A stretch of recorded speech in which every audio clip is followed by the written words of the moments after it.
I help people feel better. I help people do more in their lives. And I help people live better lives. Passion, as we say, is that fuel that enable you to jump through hoops with flames of fire, jump rope and chew gum at the same time. Passion is fuel, the purpose to enable you to cross the finish line or to finish what you start. Focus on the end result that you want.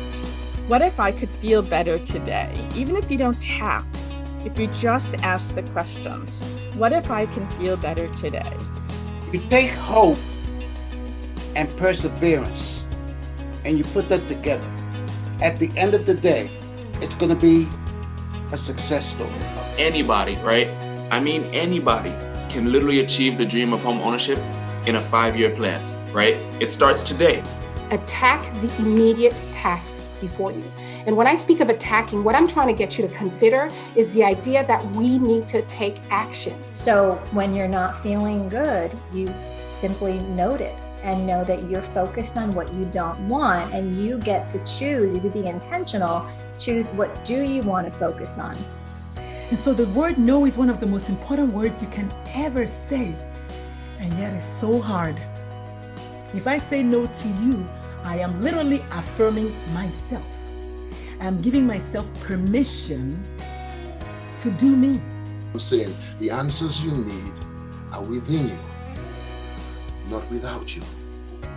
But you have to do what each one of the speakers have been asking you to do. Trust yourself.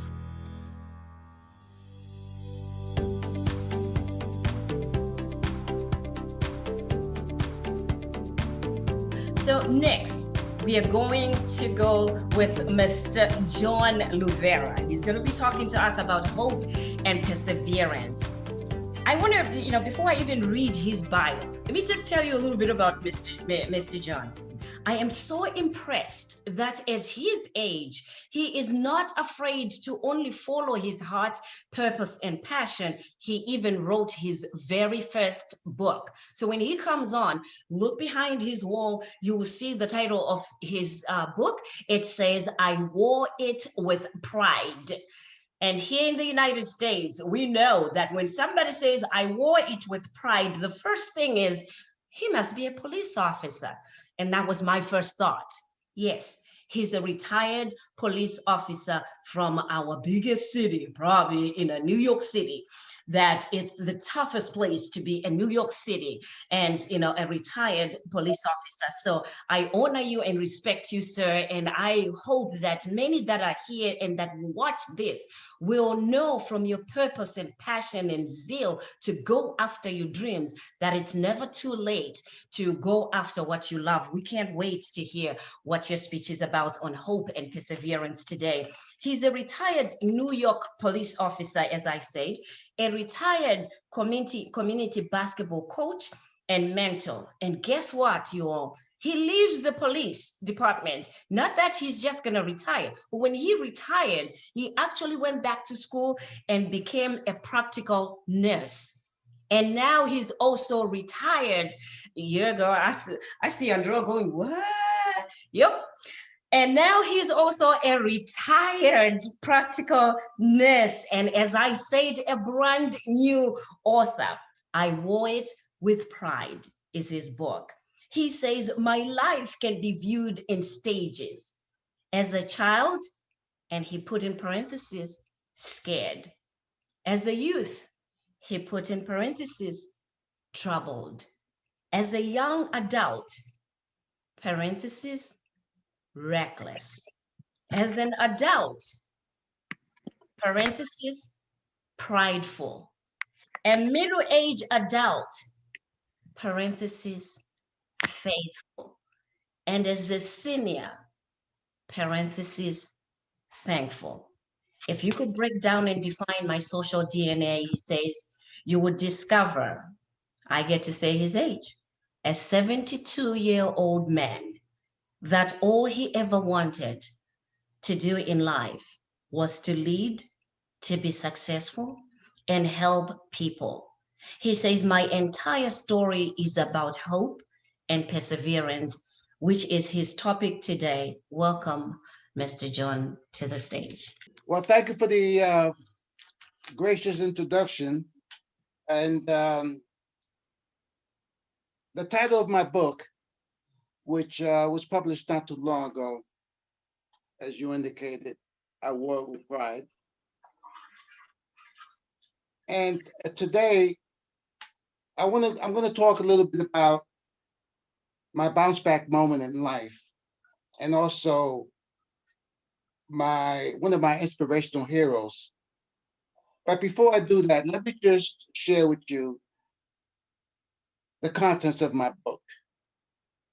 It could be defined and broken down to two words: hope and perseverance, which, by the way, an appropriate topic to mention today because of what we're all going through with the struggles with health and economic issues.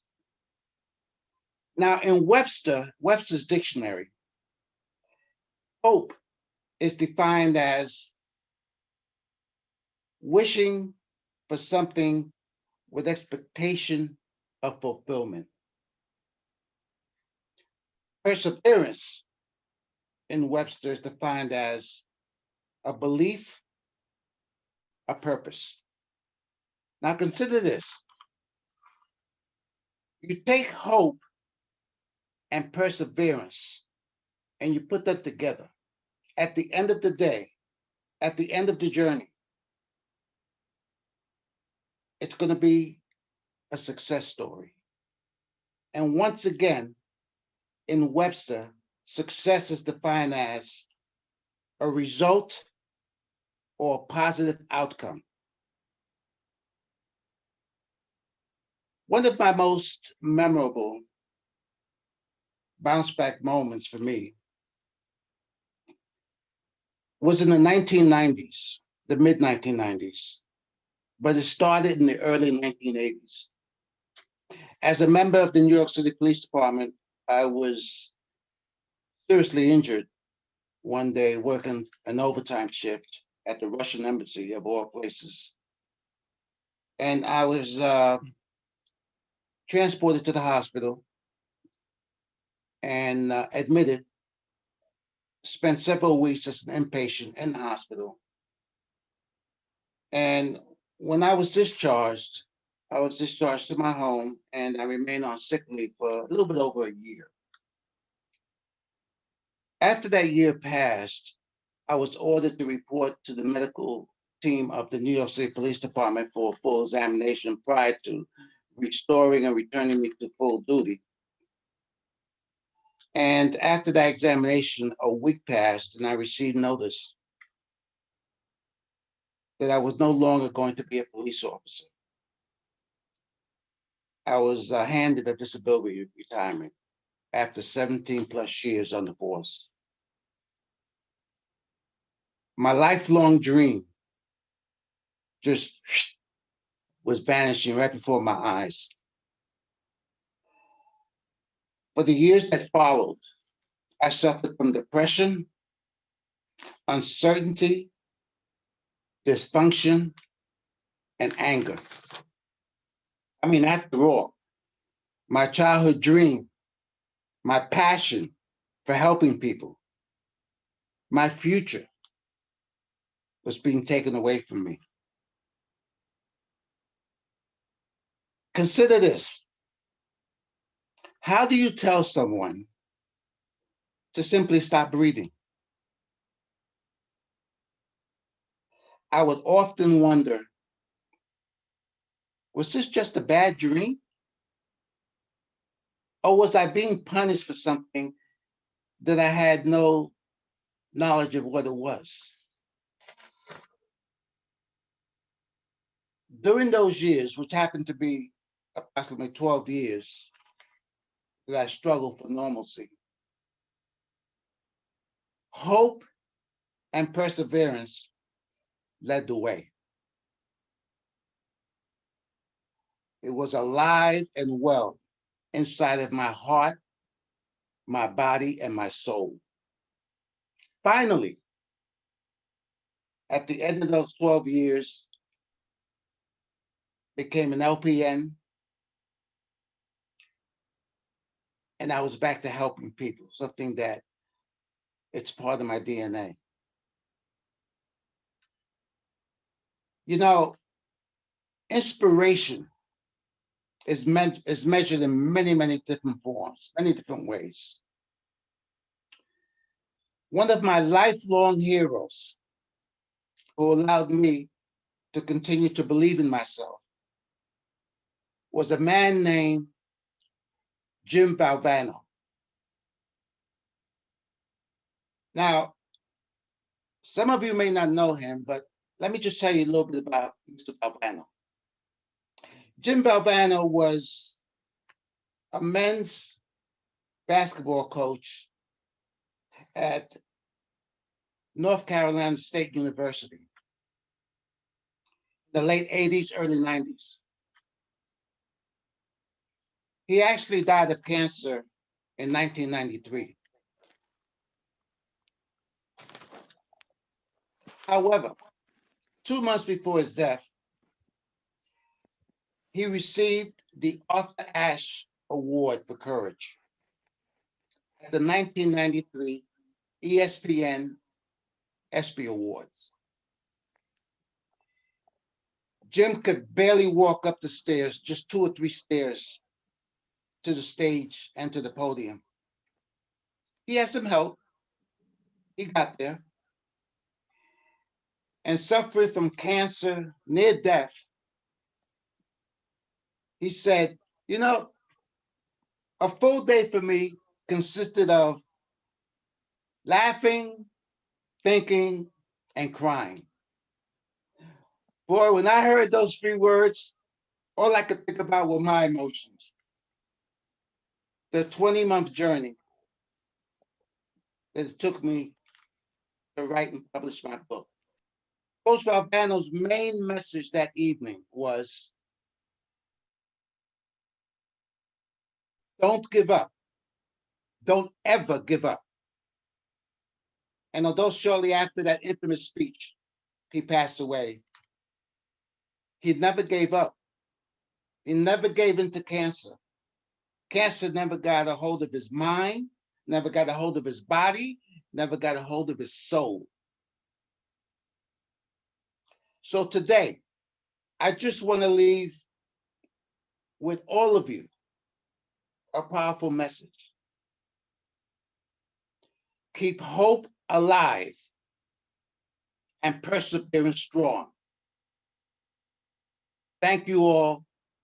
Thank you for having me, and may God bless you. I don't know, it just touched my heart. Thank you so much. That was beautiful. That was beautiful. The way you tell it, and just to see how comfortable. He's also a first-time speaker, you all. Very first time. You spoke like a pro, and I mean, you know, which tells also of this fire that has been within you, that, you know, it's nothing new. We say you're a first time speaker, but I believe that by the time that we get on the stages to do what we are doing now, it was already within us. We have been speaking, you know, I mean, selling or doing what it is that we will be doing years before. And all of a sudden, we finally find the courage and confidence to finally come and do it and make it pass. But you know, I just want to thank you for the story. Thank you for the motivation and inspiration. I can't wait to see many more platforms that you'll be going to. At let me see who was listening. Please tell me how old he said he was, or I said he was. Can somebody write for me in the chat? Let me see who was listening, because we don't want, oh, let me see. I see Wanja Kanguri. Is it Kanguri? You're the first one to have said Kiraguri. Wanja Kiraguri. All right. You're going to win a book. I don't know which one you want. Like I said, I'm just being gracious. I got 2 books. So Wanja, email me, and in that email, please tell me which one of those books that you want. I have Thriving Beyond Your Tears, Bruised and Never Broken, or Unstoppable, Living a Free and Fearless Life. So do email me and let me know which one you want, okay? Congratulations for that. She was listening, not just she. Let me correct myself. Everyone was listening, Mr. Lluvera. We have everyone put in their 72. So I don't know about all of you.